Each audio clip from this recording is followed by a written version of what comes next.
I'm Tessa Rowan, 30, and I walked into my brother Grant's engagement party on a Chicago rooftop where the river below looked black and expensive under the lights. A hostess in satin black led me past the family tables, stopped beside the service door, and placed my card next to a bus cart stacked with dirty linen. Under my name sat a cream envelope, and inside it a typed note read, "Family request. Keep Tessa out of the main section and formal photographs tonight." I folded the paper once, but Grant had already seen me, raised his glass toward the crowd, and pointed straight at the narrow table beside the ice bins. He grinned and called, "There you go. That spot finally matches the part you've always played in this family." And Elaine laughed before Peter joined her. A few people turned. A few smiled because smiling was easier than looking away, and the note in my hand made their laughter feel prepared, not careless. I didn't argue, didn't touch the chair, didn't give Grant the satisfaction of watching me negotiate for dignity in front of people holding crystal and oysters. I slipped the note into my clutch, set my gift box on the table with the others, and turned toward the elevators without breaking stride. Behind me, the quartet kept playing. Glasses touched, and nobody called my name, which mattered less than the typed instruction folded against my palm. By the time the elevator doors closed, I understood the insult had been arranged early, printed cleanly, handed to staff, and blessed by my parents' laughter.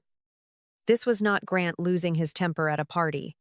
This was a seating plan, a family decision, and proof that humiliation had been built into the night. I walked out carrying nothing visible except my clutch, but the note inside it had already turned the rest of that engagement party into evidence against them all tonight. I didn't head for the garage right away. I turned back toward the gift table and watched the room from the edge of the ballroom doors.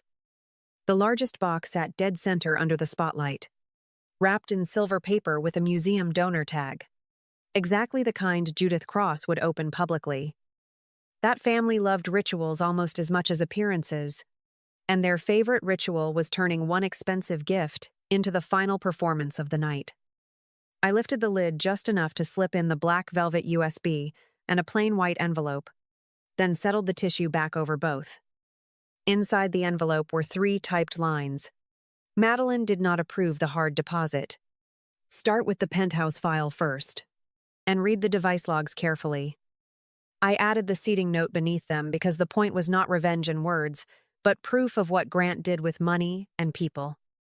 He had used Madeline's name to move money, and used mine to buy a laugh. And those 2 facts belonged in one envelope that night. I left the box where Judith could not miss it, aligned the silver ribbon with the edge, and walked out before the speeches began. No one stopped me in the corridor, and by the time I reached the elevator, my phone screen was still dark inside my hand. I drove south without music, letting the river lights slide slowly across the windshield while the gift box I had touched kept replaying in my head. What I left behind was not a scene, not a speech, not a sister begging to be treated decently in a room built for display. It was a clean fuse placed inside their prettiest ritual, and once Judith opened that box, Grant's engagement was already over for good. 3 weeks before the party, Noah Briggs asked me to meet him near Union Station before sunrise. And his text read, "Bring nothing sentimental. Just your phone." He was already in the corner booth when I arrived. Laptop open. Coffee untouched. Jaw tight enough to make me understand this was not gossip. He turned the screen toward me and showed me 8 wire confirmations, each approved within 90 minutes. Each tied to Madeline Cross's trust credentials. At first glance, the transfers looked polished, the kind that slide through private banking because every field appears complete and every signature looks properly placed. Noah opened the device log beside them and showed me the second factor prompts, landing on a tablet Madeline did not normally carry. The tablet had been added during wedding planning under the excuse of shared calendars, vendor access, and easier scheduling, which made the fraud look domestic. Then he opened the purchase file for a penthouse duplex in Gold Coast.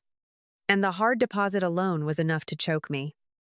The contract language was cold and simple, non-refundable after due diligence, which meant the money could disappear legally fast once the wrong person touched it. Noah pulled up the Delaware LLC receiving the funds. Then the registration page. Then Grant Rowan's name sitting there like a smirk. He kept moving, because the pattern mattered more than any single page.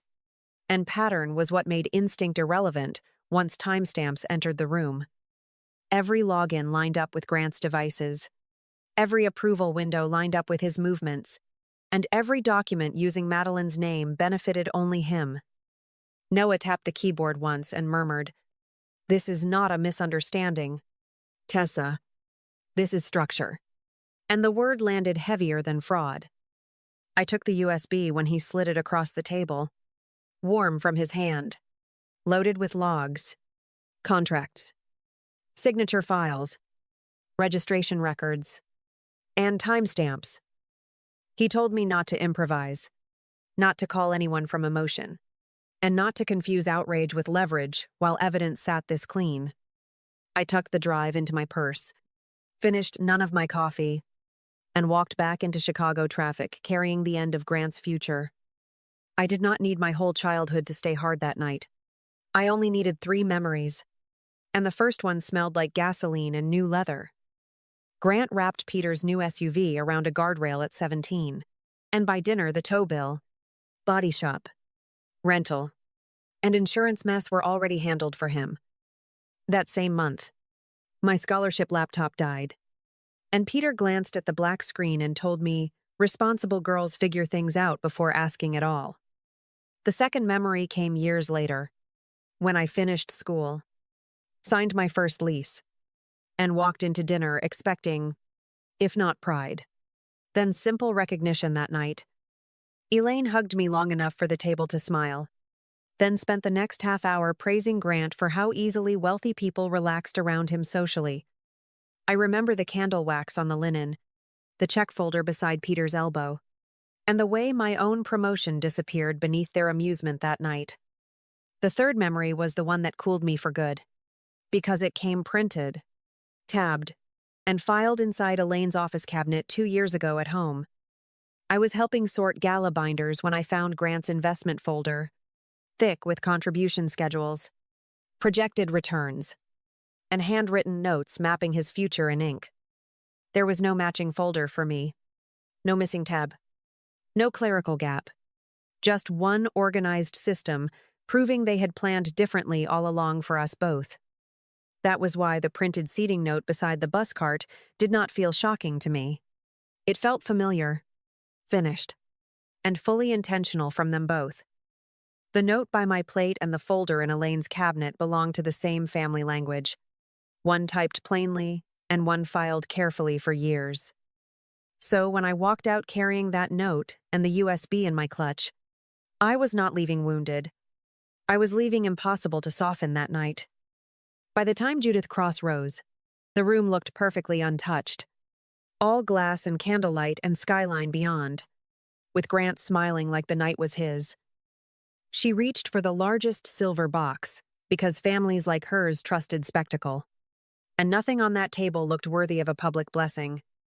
When the lid opened and her hand found velvet instead of crystal, the smile stayed only long enough for curiosity there to turn dangerous.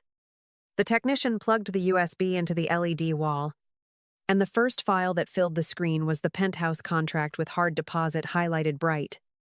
Nobody laughed then, because the next screen showed the Delaware LLC, and the one after that showed device logs tied to Madeline's private trust approvals. Grant stood too fast, knocked his chair crooked, and started denying everything before anyone had already accused him, which made the denial sound like memory.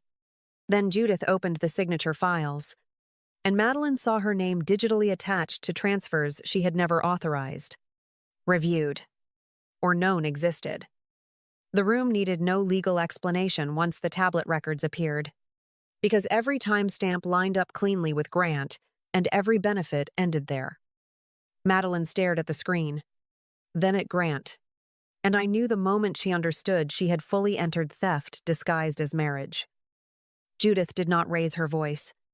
She took out her phone, froze every connected card immediately, and told the room the engagement was finished tonight.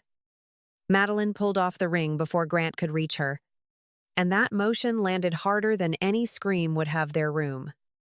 Elaine stopped looking elegant the second Judith unfolded my seating note, because printed instructions are harder to survive than a careless insult. Peter looked around the ballroom like a man searching for borrowed authority he had always carried automatically, and finding none of it answered anymore.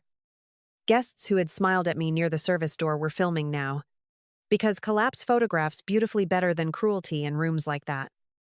Grant kept talking too quickly while the LED wall held steady on contracts, logs, signatures, and the system he had thought invisible.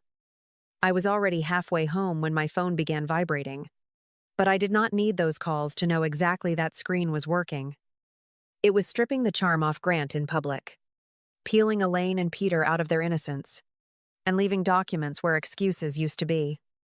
That was the payoff. Not a scream or slap or confession, just a room full of money watching paper plainly turn him into truth. The next morning, my phone lit up before sunrise, screen filling with Grant first, then Elaine, then Peter, until the calls stacked over each other. Grant wanted one chance to explain. Elaine insisted the night had spiraled beyond reason, and Peter left a voicemail telling me to call before outsiders made things worse. None of them used the words stolen money, forged approval, or printed seating note, even after the LED wall had spelled everything out for them. I sat at my kitchen counter, opened my laptop, and forwarded Noah's files to Judith's attorneys in the same order he had handed them to me. I did not add outrage, context, or family history, because the penthouse contract, the device logs, the signature files, and the note already carried enough weight. My part was not to perform grief for people who had laughed. My part was to make sure every clean document reached the people positioned to use it. By noon, the consequences had separated into layers sharp enough to see from across the city without anyone explaining them again slowly. The engagement was over. The cards connected to Madeline's trust were frozen, and the deposit tied to that Gold Coast penthouse sat where Grant could not talk it back. Judith had the paperwork, Madeline had the truth, and Grant had exactly what he had earned, which was public silence where loyalty used to live. Elaine lost the cover of elegance the moment that printed note came up on the screen, because cruelty looks different once it carries formatting. Peter lost the old power of stepping in late, paying the bill, and calling the whole thing unfortunate when the evidence had already dated itself. Grant stole money. Yes, but my parents had stood there smiling while I was placed beside dirty linen and service doors. And some kinds of damage do not need a bank record to last.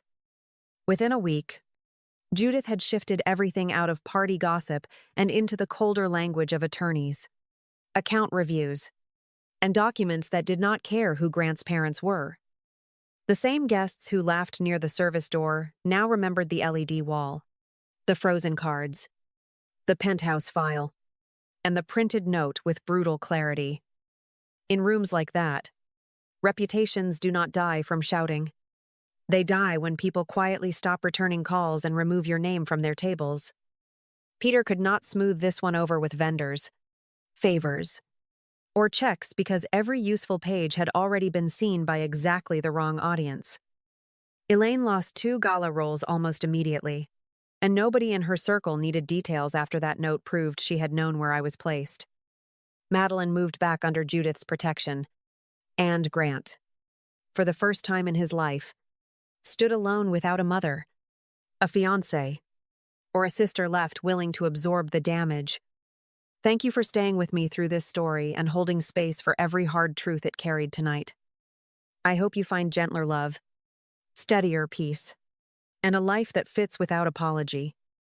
If this stayed with you, stay close, because some endings begin exactly there.